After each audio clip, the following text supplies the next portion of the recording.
Hello, thank you for joining us on Nationwide. I'm Ruth Aguela.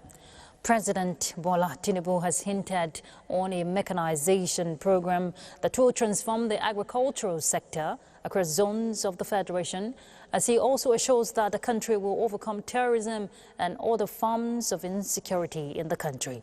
The president made these commitments as he declared open the National Economic Council Conference at the State House in Abuja.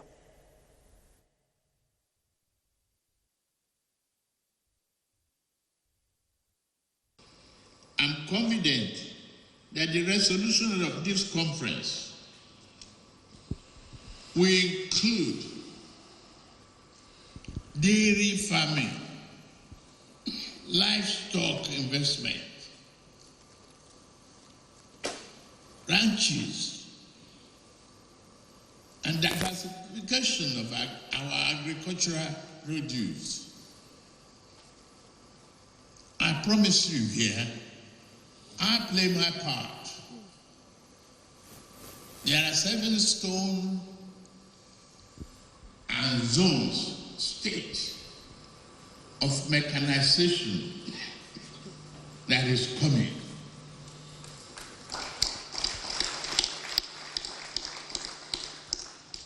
I promise Nigeria that this will be delivered. And I'm living here again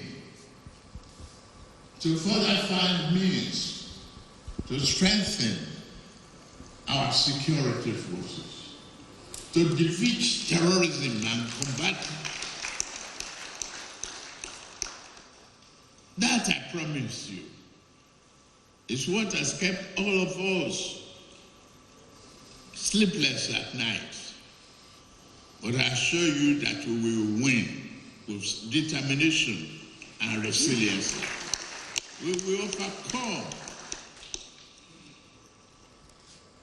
this unacceptable terrorism and banditry. It's not part of our culture. It's foreign to us.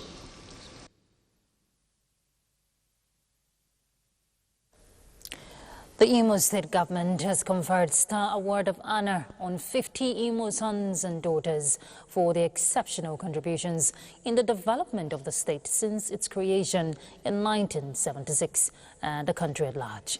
Beatrice Ayem reports that the Vice President, Kashim Shettima, was the special guest of honor at the event.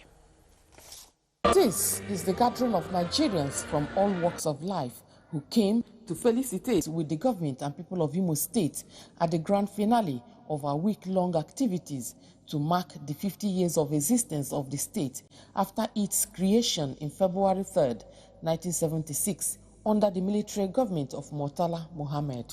This golden jubilee must serve as a launching pad. Unity must be renewed. Governance must remain humane and disciplined. Politics must return to service. We owe this, above all, to the next generation. And I assure you that you occupy a frontline seat at the national table and a top priority of His Excellency, President Bola Ahmed Tinubu. Imo State is on the right path of securing industrialization, driven by digital revolution and energy sovereignty. I give God all the glory that in these 50 years, He has proven Himself faithful, guiding our footsteps, marching with us in victory after victory. I'm grateful because I have really worked hard to make sure that all Igbo people, not just Igbo, get their rights in Nigeria. I didn't know that little things I was doing for my set was recognized. The event featured the unveiling of Imo at 50 Compendium in Owerri. Beatrice Anyam, NTA News. As security threats become increasingly complex, the National Counter-Terrorism Center, Office of the National Security Advisor, is upscaling coordinated multi-agency approach to combat emerging security challenges. Now, this was the focus of the Gold and Silver Incident Commanders Course and Intelligence Analysis, an initiative of the National Counter-Terrorism Center with support from the UK government. Speaking at the commencement of the course, the coordinator of the center, Major General Adamu Garbalaka, represented by Brigadier General Lawani, noted that the course provides the necessary tools for participants to plan and respond to incidents and civil emergencies in single and multi-operation environments. Comprehensive framework for developing future leaders in crisis management. I'm confident that participants will gain valuable skills to better respond to this crisis. The expertise shared during this training will deepen your understanding of crisis management and strengthen your roles as commanders. By working together, we can contribute to a safer and more secure Nigeria and beyond. The United Kingdom remains committed to supporting Nigeria in enhancing crisis management capability and sharing best practices to strengthen our collective defence against terrorism. Through this partnership, we address the challenge of today while preparing for the threats of tomorrow. As we move forward together, the United Kingdom and Nigeria stand united in our shared mission to build a safer and more secure future for all. The training reflects Nigeria's leadership in counterterrorism and commitment to strengthening security and resilience across West Africa. Buyers and sellers in various markets in Kogi West Senatorial District woke up to a surprise announcement by the state government on the closure of markets due to security issues in the area. Our correspondent who visited the Kaba market reports that though the people welcome the development, Kaba market remains open for business. Kaba market, though not listed among those shut down in Kogi State, depends on the affected markets for its supplies. For this reason, some traders, though happy with the development, asked for more sensitization before enforcement. The situation in the state now is something everybody have to be conscious of. And if we want to close markets, we have to give information so that people can stock their food at home. And even we, the traders, can quickly try to make some sales before the closure. Some of the traders in the market are touched by this announcement, however, say they are thankful to the state government for the decision to protect lives and property despite the temporary economic challenges. I was surprised yesterday when I heard that there will be closure of the market. I don't know how I'm going to feel. I'm going to survive, me and my family, because we survived through this thing. So I pray that the market will be open very soon. In other news, the Tinubu house-to-house network has taken off in Gombe State with a special prayer session for President Bola Ahmed Tinubu as he continues to the task of governance. Nafisa Umar Garba will tell us about it. Political mobilizations ahead of the 2027 general elections continue to gather momentum as support groups intensify grassroots engagement across the country. In Gombe State, the Tinubu House-to-House Network organized this special prayer session for the president, seeking divine guidance and stability for the nation. Speakers highlighted key achievements of the Tinubu administration, including economic reforms, infrastructural expansion, and social intervention programs. They also applauded Gombe State government for its successes in security, education, and healthcare delivery. We never have any doubt on this election, but anything you're doing, you have to put God first before any other thing. That is the reason of the prayer.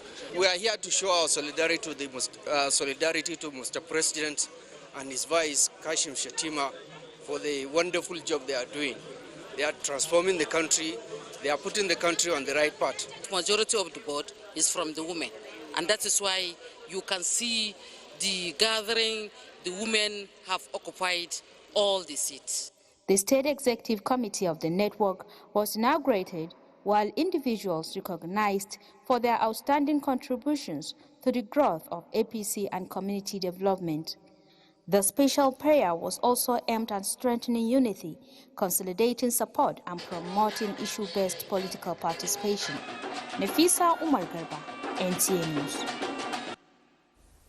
2 suspected kidnappers have been arrested at the Edo State University Teaching Hospital, Auchi, Ezako West local government area. Akim Eta UK reports that the suspects were arrested early hours of Sunday at the facility following their recognition by a medical doctor who was recently kidnapped. 2 suspected kidnappers were said to have visited the Edo State University Teaching Hospital, Auchi, to check on one of them who is receiving medical treatment at the emergency ward of the hospital when Dr. Babatunde Ibrahim, who was recently kidnapped and released after payment of ransom, identified them as some of those who kidnapped him in January at Igbirakap in Auchi. He reported the matter to those who were on duty before calling on the Auchi Divisional Police Officer to arrest the 2 suspects in their custody. Some community leaders in Auchi said the arrest of the 2 suspects who kidnapped Dr. Babatunde Ibrahim is a major breakthrough in kidnapping syndicate in Auchi and called for thorough investigation to unravel those behind the Isesat kidnapping in Auchi and Edo North in general. Auchi Police Divisional Officer disclosed to News Crew that the suspects were immediately transferred to the Police State Command in Benin on the order of the Commissioner of Police in Auchi, Akim Itayoka, NTA News.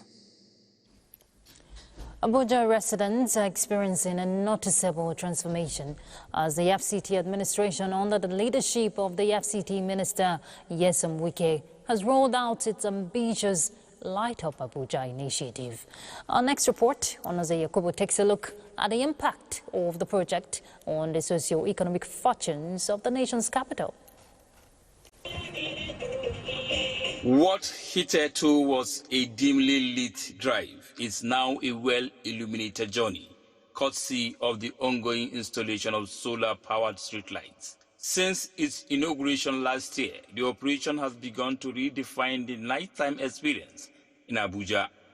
Driving along routes like the Umaru Musa Yar'Adua Expressway has become safer and a pleasant affair according to stakeholders. Electricity plays a greater role in human life. So solar has become the most cheapest because you can keep it anywhere, your home, your roof, even where anywhere. It's better that you will go into solar. This shift to solar technology is not only an environmental upgrade, but also being credited with significantly enhancing security, thereby protecting the lives and property of residents. It will definitely help the residents of FCT if solar is being utilized.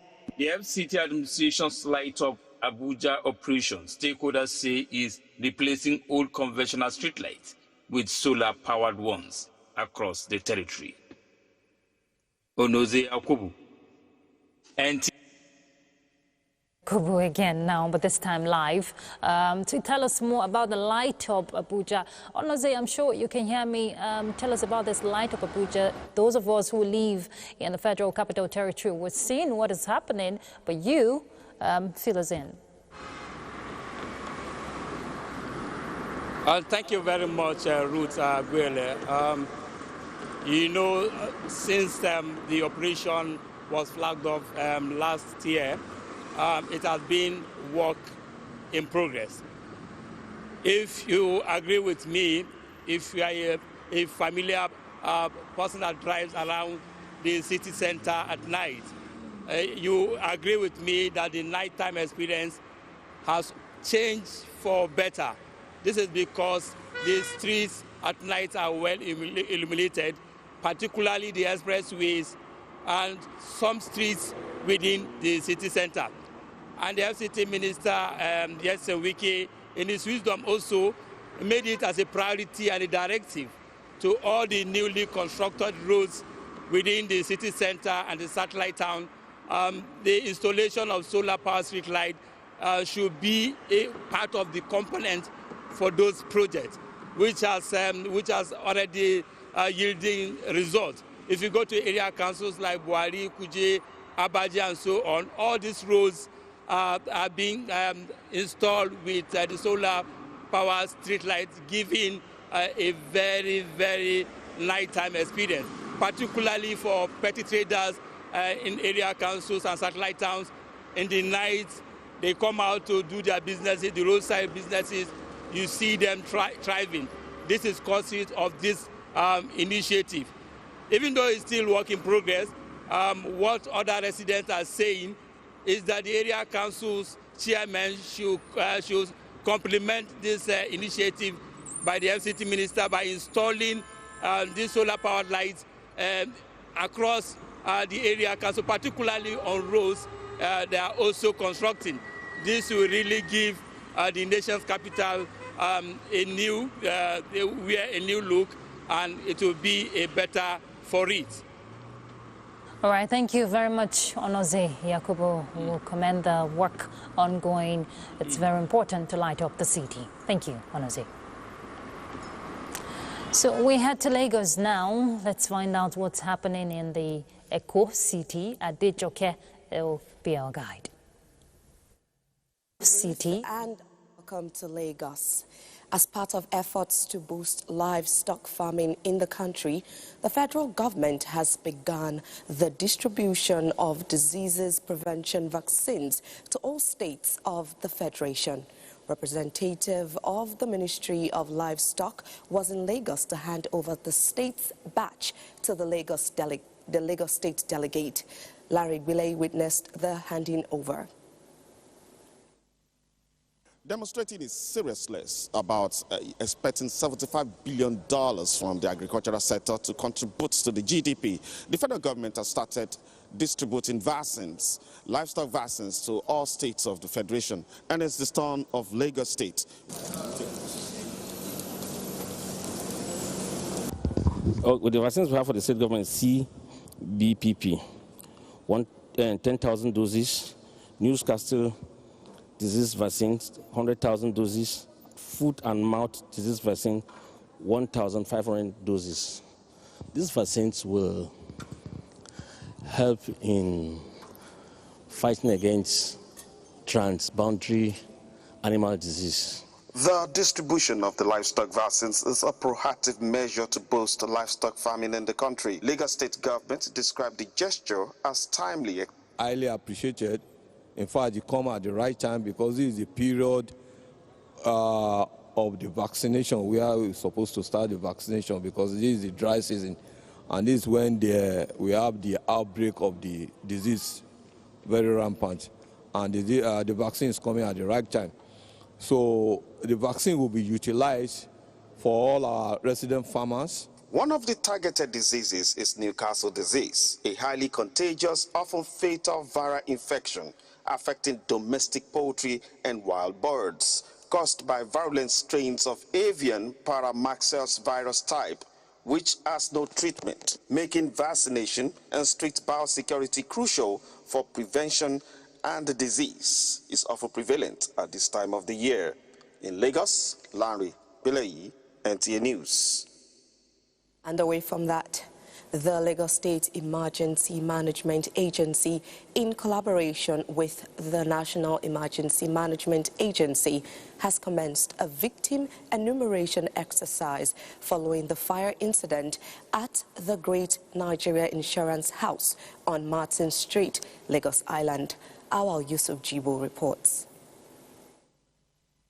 The Lagos State Emergency Management Agency, LASEMA, and the National Emergency Management Agency, NEMA, in a public information notice said the enumeration exercise is part of ongoing post-incident recovery activities aimed at properly documenting victims and other individuals affected by the disaster. The Permanent Secretary of LASEMA, Olufemi Oke Osanyintolu, in the statement said relatives of victims and other affected persons are expected to present themselves for the exercise. He explained that the process is critical for effective documentation, recovery support, and the implementation of appropriate follow-up actions by relevant authorities. He also appealed to members of the public to cooperate fully with officials on ground, assuring that additional updates will be communicated when necessary. In Lagos, Awol Yusuf Jubo, NTA News. Those are the stories from Lagos. Nationwide continues with Jenny Bassi in Port Harcourt after the break.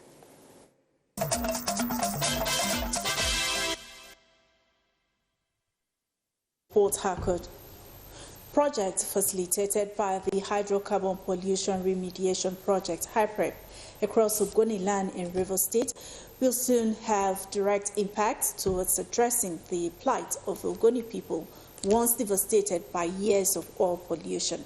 Delegation from the Office of the Special Advisor to the President on Policy and Coordination inspected various projects which are at different levels of completion. Robinson Darataide tells us more.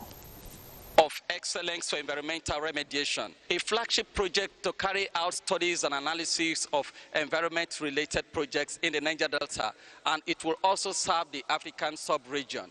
The project is at about 95% completion. The center also has a faculty for vocational skill acquisition. I will continue to train Ogoni youths and women and other Nigerian youths in different skill areas.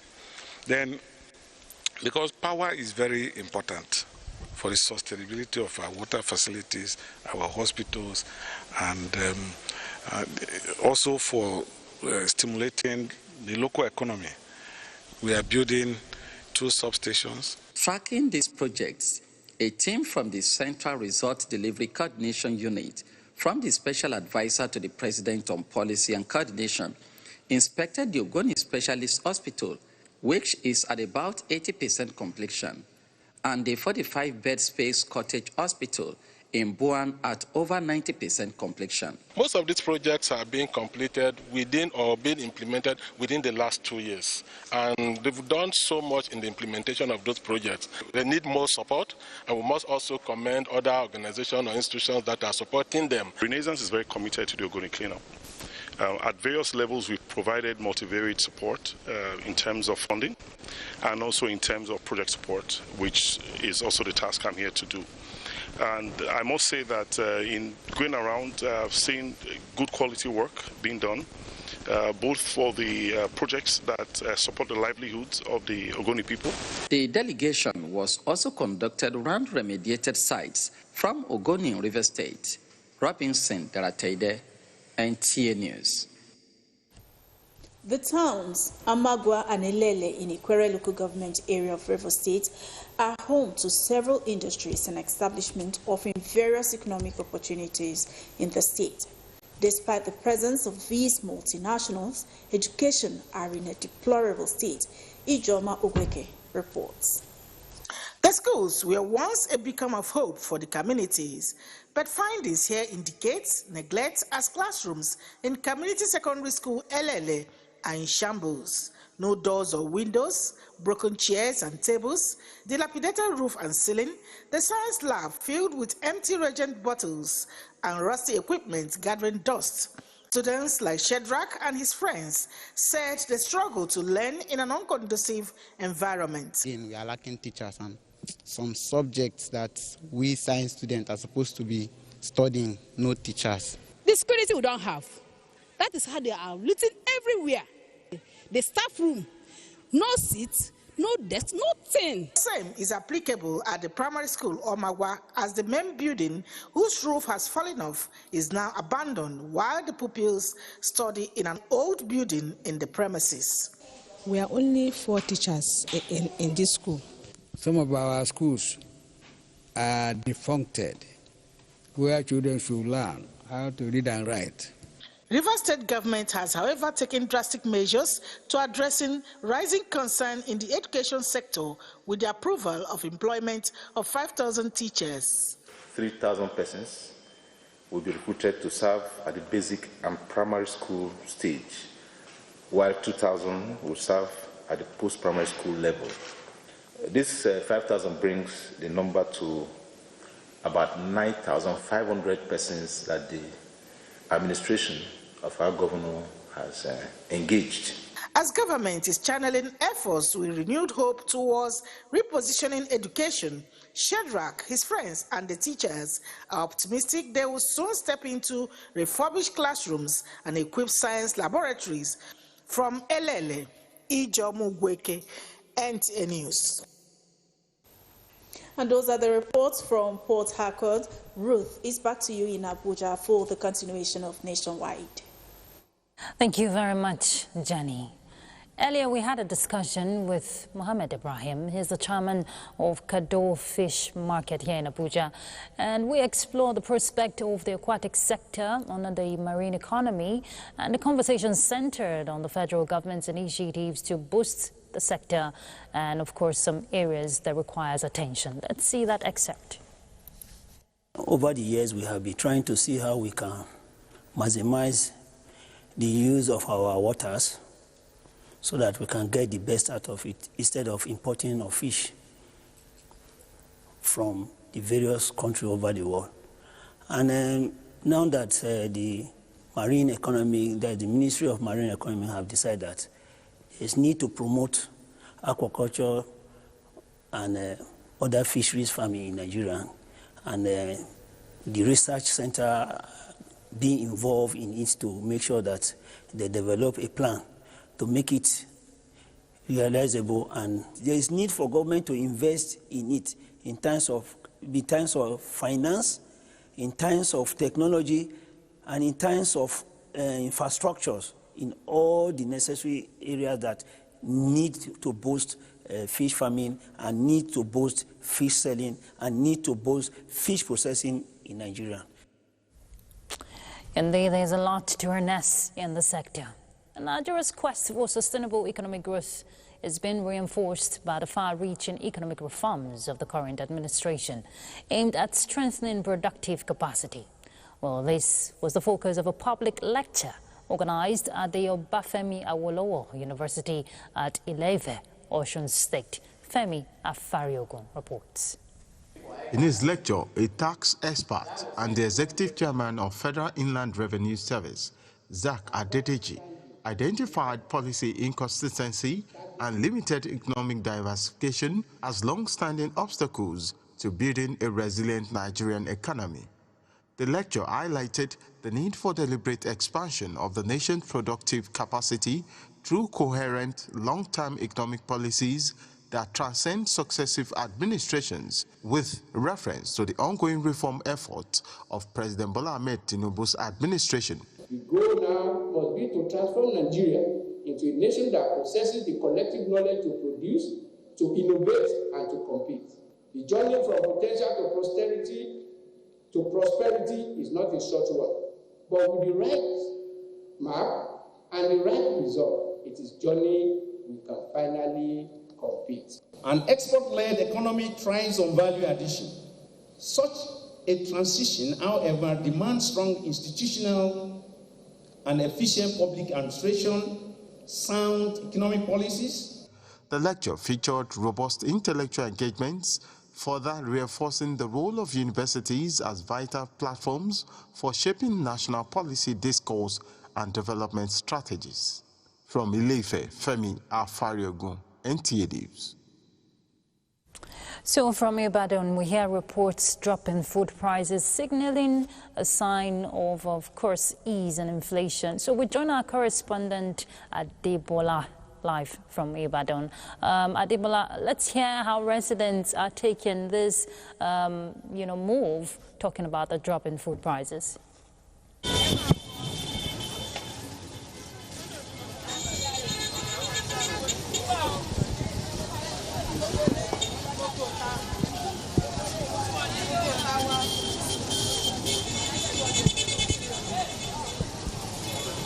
Thank you, Ruth. Please go ahead, Adebola, if you can hear me. Thank you, Ruth. Okay, great. The federal government's steps at reducing cost of living since the removal of subsidy seems to have yielded results that gave rise to the reduced prices of food in the market. My observation since the festivity period till now, I noticed that prices of staple food, especially rice, remains considerably reduced compared to proteins and vegetable oil, which are still on the high side. Meanwhile, it is a welcome idea for many, even as some low-income earners still complains about purchasing power. At the same time, they are glad that they can buy basic food necessity for their family. Generally, residents of Ibadan are hopeful about the sustainability. My interaction with some stakeholders indicates that sustainability depends on a number of factors, such as transportation. High transportation costs, especially fuel and poor road network, add significantly to market prices, even when farm gate prices fall. Consumers may not feel the relief because the cost of moving food items from farms to market. Until this is addressed, food prices is expected to stay under pressure. Also, all right, continued support. Okay, Adebola, that's the much we can take from you. I'm sure residents there in Ibadan are, expectant that the price and the drop in the price of food will be sustained. So we head to Benin now. Let's find out what's happening there. And Praise is set to guide us. Hello, Praise.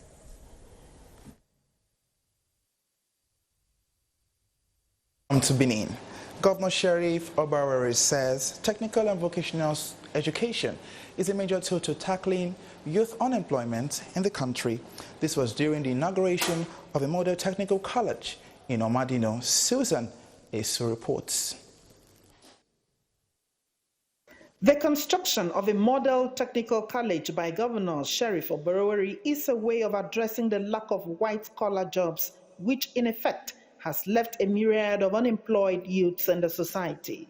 Governor Obarere said the Model Technical College is a flagship investment in technical and vocational education by his administration, which reflects clarity of vision, strategic planning, and disciplined execution. He reiterated that modern educational infrastructure plays a critical role in fostering a conducive learning environment. Educationists, policymakers, and administrators generally agree that good school infrastructure, such as modern classrooms, libraries, laboratories, as we have here, play a significant role in enhancing the learning experience. The Olu of Warri, His Royal Majesty Ogiame Otuwase III, lauded the governor for his efforts in developing the riverine communities in the state. As much as the land has seen your hand, Your Excellency, like Oliver Twist, people of the riverine area, we want to see more of this, Your Excellency. The Commissioner for Technical Education, Smart Ufo, described the facilities in the school as one of the best in the country, while others commended the state governor for the fast pace of infrastructural development within his 2 years and some months in office. The governor later took dignitaries on a tour of facilities in the institution. From Warri, Susan Esu, NTA News. Now, the Chief Judge of Ekiti State, Justice Lekan Ogumoye, has freed 57 inmates from the Federal Correctional Center in Ado-Ekiti. Justice Ogumoye, who gave this order during an official visit to the center, said the gesture became necessary to ease the prison of congestion. Tayo Osho has details in this report. Justice Ogumoye, who was hosted by the Controller, Correctional Services, Ekiti State Command of the Medium Security Custodial Center, Oluremi Okuseide, reviewed 518 cases of awaiting trial inmates, comprising 9 females and 509 males, at the Ado-Ekiti Correctional Center. After critical review of their case files, 6 inmates were granted bail, 42 were released unconditionally, while 9 were discharged for having no case to answer, based on the advice of the Department of Public Prosecutions. Justice Ogumoye emphasized the need to prioritize prison decongestion and pledged to make regular visits to correctional facilities across the state, while commending the correctional officers for maintaining a clean and well-managed environment. The judge observed the state of some awaiting trial inmates with different health issues and directed the State Department of Public Prosecutions to examine their situations for necessary steps. 9 was released on the basis that they had no place to answer, while 42 inmates were released unconditionally, bringing the total list to 57. Some of the released inmates could not hide their gratitude to the Chief Judge for the opportunity, with promise to turn a new leaf as they reunite with their families. Stakeholders at the event include High Court judges, magistrates, representatives of the Public Complaints Commission, security chiefs, and legal luminaries. In Ado-Ekiti, Tayo Osho, NTA News. That's all we have from Benin. Nationwide continues shortly in Makurdi after the break. Stay with us.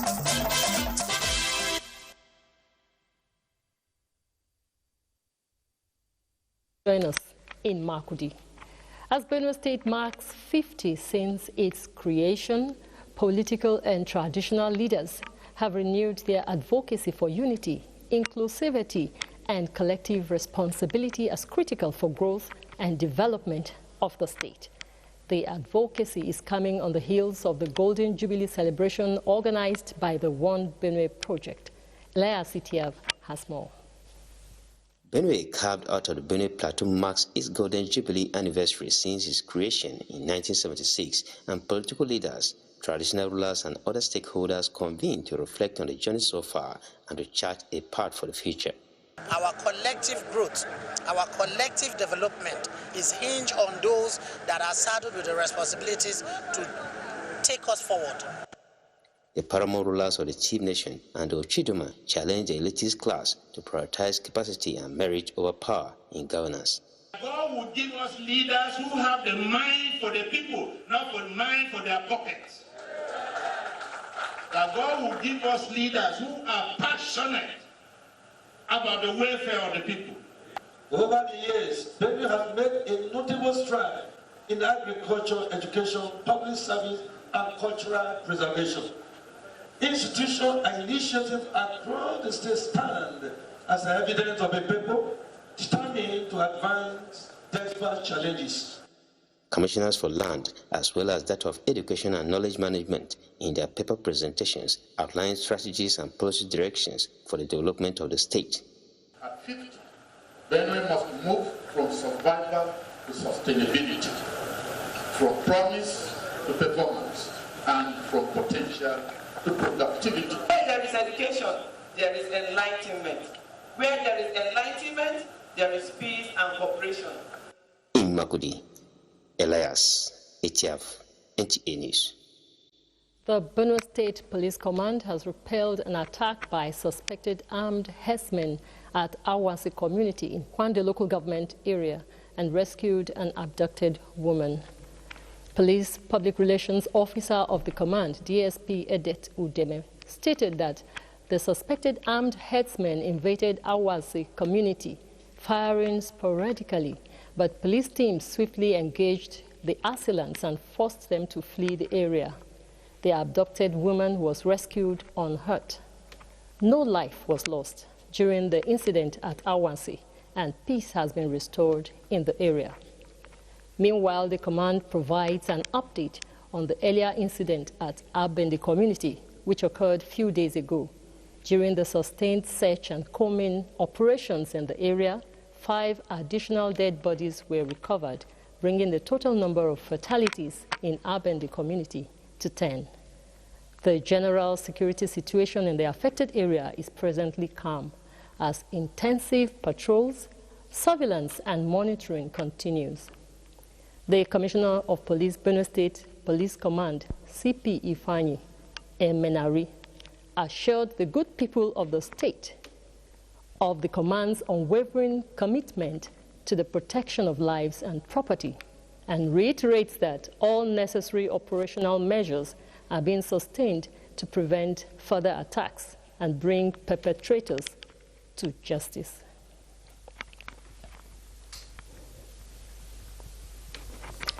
And that does it from Makurdi. It's back to Ruth in Abuja for more on Nationwide.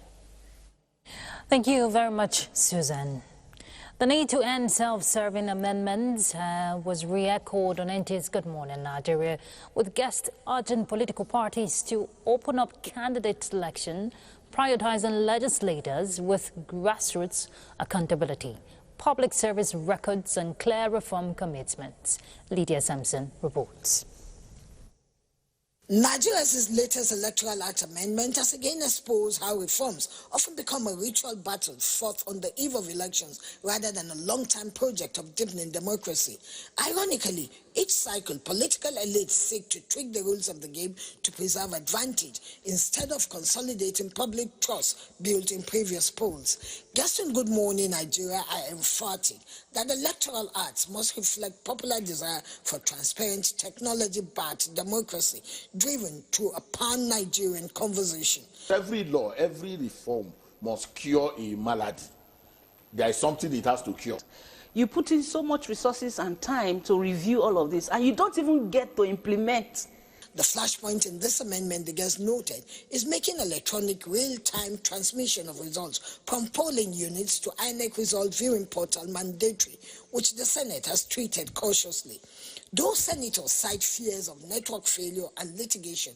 Opposition parties and civil society groups see any dilution as a deliberate attempt for manipulation during collation. Nigeria is a country that, sadly, there's mistrust.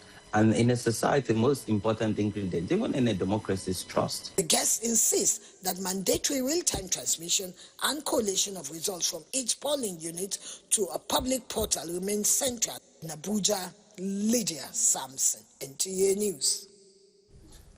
One thing that can address the mismatch between what students of tertiary education studies and the demands of the labor market is getting involved in skills acquisition and entrepreneurship, regardless of the course of studies.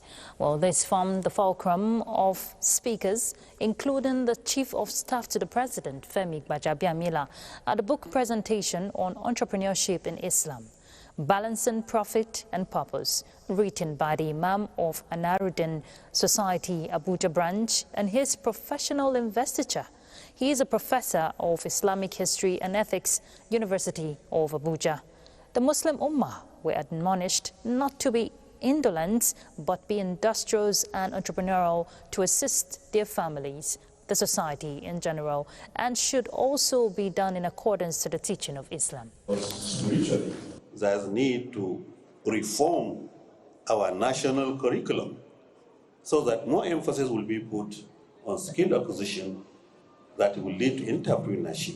Allah subhanahu wa ta'ala has set the rules of legitimate and illegitimate, and the aim of it is to institute balance, justice, fairness, and equitability. This book is not Professor Olaofe's first scholarly endeavor. It is characterized by the soul-searching insight, intellectual depth, and moral clarity that have become hallmarks of his scholarship.